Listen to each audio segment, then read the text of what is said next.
Morning everyone, welcome to our class. जैसा कि हम यहाँ पे soil mechanics geo technical subject हमारा स्टार्ट हुआ था, तो जियो टेक्निकल सब्जेक्ट में हम यहाँ पे क्या पढ़ने वाले हैं आज के टॉपिक में, method of determination of CC. क्या था आप सीसी की फुल फॉर्म को आप कमेंट सेक्शन में मुझे बताओगे कि सीसी का फुल फॉर्म क्या होता है और इसकी यूनिट क्या होती है। ठीक है, तो सीसी यूजिंग एम्पिरिकल फॉर्मूला। तो हम यहाँ पे जो भी टॉपिक्स पढ़ रहे हैं, अभी हमने क्या डिस्कस किया था यहाँ पे वॉइड रेशियो, और वॉइड रेशियो को ही हम क्या बोल रहे थे, इफेक्टिव स्ट्रेस। फर्स्ट हमारी डेफिनेशन थी जो हमने प्रीवियस क्लास में पढ़ा था, उसी को ही हम आज पूरा कंप्लीट करवा देंगे। नेक्स्ट हमने स्टार्ट किया था क्या यहाँ पे कि log of effective stress curve के बारे में डिस्कस किया था, एंड जो log of effective stress curve था इसी को ही हम क्या वॉइड रेशियो बोलते हैं। इसके हमने यहाँ पे डबल नेम्स के बारे में डिस्कस किए थे, और आज के टॉपिक में हम पढ़ने वाले हैं कि जो सीसी की वैल्यू है इसको हम यहाँ पे कैसे डिटरमाइन कर सकते हैं, किन किन हमें मेथड्स का यूज करना है। ठीक है, तो फर्स्ट हम बात करने वाले हैं अनडिस्टर्ब्ड क्ले या फिर यहाँ पे undisturbed clay sample with medium sensitivity के बारे में। तो जो अनडिस्टर्ब्ड क्ले सैंपल होता है इसके लिए हम यहाँ पे सेंसिटिविटी के लिए बात करें, सेंसिटिविटी की जो डेफिनेशन होती है क्या होता है, ये भी हमने यहाँ पे इसके actual definition second unit properties of soil में डिस्कस किए थे। आपके पास यहाँ पे एग्जाम में क्वेश्चन कैसे आएगा कि sensitivity is less than equal to 4 है, तो सीसी क्या कोएफिशिएंट ऑफ कंप्रेशन या कंप्रेशन इंडेक्स की वैल्यू कहाँ से कहाँ तक लाई करेगी, तो 0.009 क्या होगी, लिक्विड लिमिट माइनस क्या 10, लिक्विड लिमिट माइनस 10। तो ये जो फॉर्मूला है कंप्रेशन इंडेक्स की वैल्यू से आपको क्या न्यूमेरिकल्स भी फ्रेम कर देंगे और डायरेक्टली आपके पास ऑब्जेक्टिव में ये पॉइंट भी दे देंगे वो लोग। ठीक है, नेक्स्ट हम बात करने वाले हैं, आपको ये क्ले ध्यान रखना है अनडिस्टर्ब्ड है या रिमोल्डेड है। और अगर यहाँ पे रिमोल्डेड क्ले के लिए बात होगी कि अगर हमारे पास क्या रिमोल्डेड क्ले है, तो रिमोल्डेड क्ले के लिए जो सीसी है कंप्रेशन इंडेक्स की वैल्यू क्या होगी, with medium to low sensitivity, medium to low sensitivity के लिए क्या वैल्यू लाई करेगी सीसी की, तो इसकी वैल्यू क्या होगी यहाँ पे 0.007 क्या होगी, लिक्विड लिमिट माइनस 10। ठीक है, तो इससे यहाँ पे क्या न्यूमेरिकल्स भी आ जाते हैं, जिसे या तो आपके पास लिक्विड लिमिट की वैल्यू दे देंगे या फिर आपके पास सीसी की वैल्यू दे देंगे और आपको लिक्विड लिमिट क्या फाइंड आउट करना रहेगा। ठीक है, नेक्स्ट हम बात करने वाले हैं, अगर हमारे पास नेचुरल वाटर कंटेंट के लिए बात करें W, और वो भी किसमें परसेंटेज के फॉर्म में हो, तो जो नेचुरल वाटर कंटेंट होगा इसमें क्या वैल्यूज लाई करेगी, तो सीसी क्या है हमारे पास कंप्रेशन इंडेक्स, और ये होता है क्या 0.0115, W is the natural water content.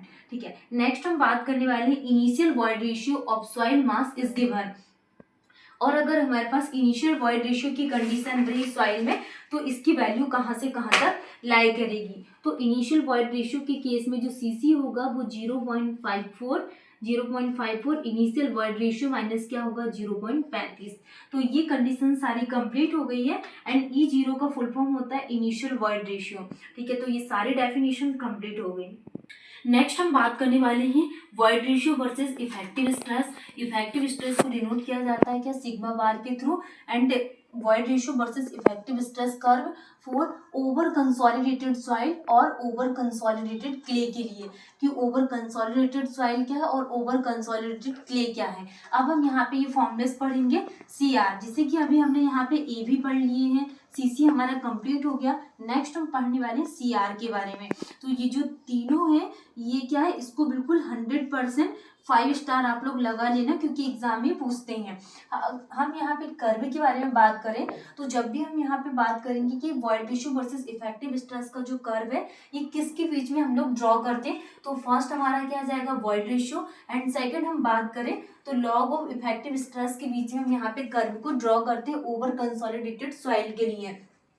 तो फर्स्ट हमारे पास क्या आ जाएगा E1, नेक्स्ट हम ठीक है, तो E1 क्या आ जाएगा यहाँ पे इनिशियल इफेक्टिव स्ट्रेस, और क्या आ जाएगा यहाँ पे लॉग सिग्मा 1 बार के बीच में ये कर्व है, आपको ध्यान रखना है डाउनवर्ड डायरेक्शंस में इसकी प्रॉपर्टी रहेगी। नेक्स्ट हम यहाँ पे बात करें इसके फॉर्मूला के लिए कि स्लोप क्या है, तो स्लोप ऑफ कर्व क्या आ जाएगा यहाँ पे tan थीटा, और बनेगा क्या इसका ग्राफ, तो E1 minus E0 divided by log E1 bar minus log sigma 0 बार के बीच में क्या बनेगा, यहाँ पे कर्व को ड्रॉ करेंगे। और अगर हम बात करें कि फुल फॉर्म क्या होता है यहाँ पे CR का, तो आपको क्या है, फुल फॉर्म इसके सिंबल्स को ध्यान रखना है। तो सीआर को क्या बोला जाता है, कोएफिशिएंट ऑफ रिकम्प्रेशन, और इसी को ही हम क्या कहते हैं, रिकम्प्रेशन इंडेक्स की। हमने यहाँ पे किसमें जो कंप्रेशन इंडेक्स पढ़े थे, ए बी और सी सी। हाँ, तो सी सी इस क्लास में हमने क्या डिस्कस किए थे कि जब भी हमारे पास इंडेक्स की बात होती है तो यहाँ पे 90% केसेस में क्या होता है, ये यूनिट लेस होता है। इसकी यूनिट क्या होगी, यूनिट लेस होगी। तो ये चीजें आपको ध्यान रखना है, जनरली यहाँ पे यूनिट पूछे जाते हैं।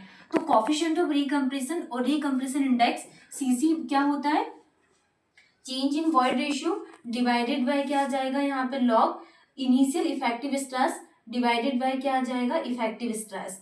ठीक है, तो ये फॉर्मूला कहलाता है हमारे पास क्या, सी आर। नेक्स्ट हम बात करने वाले हैं जो नेगेटिव साइन है, अगर हमें इसको रिमूव करना है तो रिमूव करने के लिए हम यहाँ पे क्या टेक्निक यूज करते हैं, मॉडुलस। जब भी यहाँ पे मॉडुलस के फॉर्म में बात होती है तो जो साइन है ये रिमूव हो जाता, मतलब कि change in void ratio divided by log sigma 1 bar divided by sigma 0 बार। अब हम बात करने वाले हैं कि जो यहाँ पे सिग्मा 0 बार है ये होता है क्या, effective stress which experience in present. ठीक है, क्या होता है इफेक्टिव स्ट्रेस, आपको ये ध्यान रखना है सैम्पल। सिग्मा 1 बार क्या होता है, मैक्सिमम इफेक्टिव स्ट्रेस। और जो वैल्यू है सी आर की, तो सी आर की वैल्यू कहाँ से कहाँ तक लाई करती है, 1/5 to 1/10 के बीच में इसकी वैल्यू लाई करती है। नेक्स्ट हम बात करने वाले हैं इसके ग्राफ के बारे में। हमने वॉइड रेशियो और इफेक्टिव स्ट्रेस कर्व के बीच में ग्राफ को ड्रॉ किया। टॉपिक है हमारा क्या, void ratio and effective stress curve for multi stage cycling loading के लिए। तो जनरली ये ग्राफ हमसे क्या है, ग्राफ एग्जाम में फ्रेम हो जाता है एंड ये डायरेक्शंस जैसे है, तो इस डायरेक्शंस को क्या बोलते हैं, ये चीजें पूछी जाती है। जिससे हम बात करें, फर्स्ट हमारे पास ये ग्राफ है थोड़ा सा क्या अपवर्ड एंड डाउनवर्ड डायरेक्शन में, तो इसका नाम क्या है यहाँ पे, कर्व नंबर 1। इसको हम क्या बोलेंगे यहाँ पे, कर्व नंबर 1। ये क्या है, नॉर्मल और वर्जिन कंप्रेशन कर्व। इसको क्या बोला जाता है, नॉर्मल और वर्जिन कंप्रेशन कर्व है ये। तो स्लोप क्या होगा इसका, स्लोप को हम क्या बोलेंगे, slope is known as compression index. तो इसके स्लोप को हम क्या बोलेंगे, कंप्रेशन इंडेक्स इसके स्लोप को बोला जाता है। नेक्स्ट हम यहाँ पे कर्व सेकंड के लिए बात करेंगे, रिबाउंड कर्व, और इसको शॉयल कर्व बोलेंगे। ये क्या रहेगा हमारे पास, रिबाउंड, और इसी को ही क्या बोलेंगे, सॉइल कर्व बोला जाता है। तो इसका जो स्लोप होगा, ये इसका स्लोप को ही हम क्या बोलेंगे यहाँ पे, रिबाउंड इंडेक्स। क्या बोलेंगे, रिबाउंड इंडेक्स कर्व सेकंड को। कर्व थर्ड के लिए अगर हम बात करें तो कर्व थर्ड क्या होगा यहाँ पे, रिकम्प्रेशन कर्व और ओवर कंसोलिडेशन कर्व इसको बोलेंगे। क्या, ओवर कंसोलिडेशन कर्व। तो ओवर कंसोलिडेशन कर्व के लिए स्लोप क्या होगा, रिकम्प्रेशन कर्व इसका स्लोप है। नेक्स्ट कर्व 4 के लिए अगर हम बात करें कि नॉर्मल कंप्रेशन कर्व और सेकंड स्टेज कंप्रेशन कर्व क्या होगा, तो कर्व नंबर 4 हमारे पास क्या होगा यहाँ पे, फर्स्ट सेकंड थर्ड, एंड जो कर्व नंबर 4 है, ये जो हमारे पास ये लाइन है, ये कर्व नंबर 4 की है। तो ये नॉर्मल कंप्रेशन कर्व और सेकंड स्टेज कंप्रेशन कर्व है। इसके लिए स्लोप क्या होगा, कंप्रेशन इंडेक्स। नेक्स्ट हम अभी तक हमने जो पढ़ा है यहाँ पे वॉइड रेशियो, और वॉइड रेशियो को ही हम क्या कहते हैं, effective stress curve. Effective stress curve में हमने क्या पढ़े थे, हम इसका रिवीजन कर लेते हैं क्योंकि एग्जाम में बहुत पूछा जाता है। तो void ratio versus effective stress curve में हमने क्या पढ़े थे, ए बी हमारे पास क्या था, coefficient of compressibility. A B को क्या बोला जाता है, कोएफिशिएंट ऑफ कंप्रेसिबिलिटी इसको बोला जाता है, कंप्रेसिबिलिटी। तो कोएफिशिएंट ऑफ कंप्रेसिबिलिटी को हम डिनोट करते हैं एबी से, एंड इसकी यूनिट होती है क्या, मीटर स्क्वायर पर किलो न्यूटन का। और इसमें हमने क्या देखे थे यहाँ पे, change in void ratio divided by change in effective stress, इसका क्या था, फॉर्मूला था। तो ये चीजें डायरेक्टली यहाँ पे एग्जाम में फ्रेम होती। नेक्स्ट हमने यहाँ पे क्या डिस्कस किए थे, वॉइड रेशियो वर्सेस क्या देखे थे हमने यहाँ पे, log of effective stress curve. Log of effective stress curve के बारे में देखे थे। ठीक है, नेक्स्ट हमने इसको डिनोट किया था किससे, सीसी से, और सीसी हमारे पास क्या था यहाँ पे, change in void ratio divided by log initial effective stress divided by sigma 1 bar. तो ये क्या था हमारे पास, compression index, and compression index की जो यूनिट होती है, ये यूनिट क्या होती है, यूनिट लेस। यूनिट क्या होती है, यूनिट लेस। एंड थर्ड हमारे पास क्या हमने अभी डिस्कस किए थे यहाँ पे, कुछ मेथड्स ऑफ सीसी के बारे में डिस्कस किए थे कि सीसी की कौन कौन सी हम यहाँ पे मेथड्स का यूज किए थे। फर्स्ट हमने यहाँ पे अनडिस्टर्ब्ड क्ले के लिए बात किए थे। तो अनडिस्टर्ब्ड क्ले में हमने यहाँ पे सबसे पहले सीसी के लिए क्या वैल्यूज को फॉर्मुलेट किया था, 0.009 क्या थी हमारे पास, लिक्विड लिमिट -10। नेक्स्ट हमने यहाँ पे रिमोल्डेड क्ले के बारे में डिस्कस किया था कि अगर हमारे पास रिमोल्डेड क्ले है तो रिमोल्डेड क्ले के लिए सीसी की वैल्यू क्या होगी, डायरेक्टली ये क्वेश्चंस पूछे जाते हैं। 0.007 लिक्विड लिमिट माइनस क्या था, 10 था। नेक्स्ट हम बात करने वाले हैं नेचुरल वाटर कंटेंट के बारे में कि नेचुरल वाटर कंटेंट के लिए क्या वैल्यूज होगी सीसी की, तो सीसी इक्वल टू कितना आ जाएगा यहाँ पे 0.0115 डब्ल्यू। नेक्स्ट हमारे पास इसमें एक और पैरामीटर आ जाएगा, वो किसके लिए था, इनिशियल वॉइड रेशियो।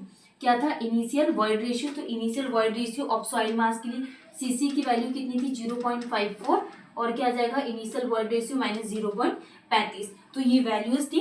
और हमारे पास एक और कर्व के बारे में डिस्कस किए थे हमने, void ratio versus effective stress curve के लिए। तो इफेक्टिव स्ट्रेस कर्व के लिए सीआर क्या था, कोएफिशिएंट ऑफ रीकम्प्रेशन इंडेक्स, और इसकी जो यूनिट है, इसकी यूनिट क्या होगी, यूनिट लेस इसकी क्या यूनिट होगी, और कोएफिशिएंट ऑफ रीकम्प्रेशन इंडेक्स क्या होगा, change in void ratio divided by log of sigma 1 bar divided by sigma 0 बार। ठीक है, फिर हमने कर्व के बारे में ड्रॉ किया था। ये सारे टॉपिक्स हमारे कंप्लीट हो गए, रिवीजन भी हो गया। नेक्स्ट क्लास में हम यहाँ पे टर्सागिस थ्योरी के बारे में डिस्कस करेंगे।